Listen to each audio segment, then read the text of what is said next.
Welcome to the Salmon Runs YouTube. Enjoy the video. In this video, I will explain how to replace a serpentine belt. First, gather your tools, including a new belt, a ratchet, and appropriate sockets. Always ensure the engine is completely cool to prevent burns. For your safety, disconnect the negative terminal of your car's battery before you begin. This simple step helps avoid accidental electrical issues during the process. Now, let's get to the belt.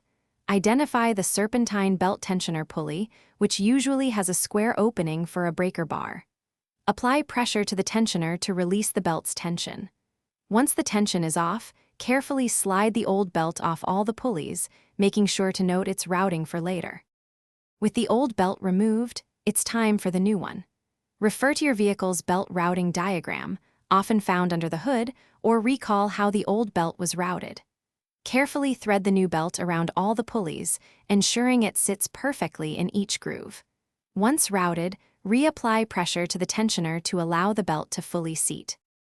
After the new belt is in place, slowly release the tensioner, allowing it to apply proper tension to the belt. Take a moment to visually inspect the belt's alignment on every pulley, ensuring it's perfectly centered.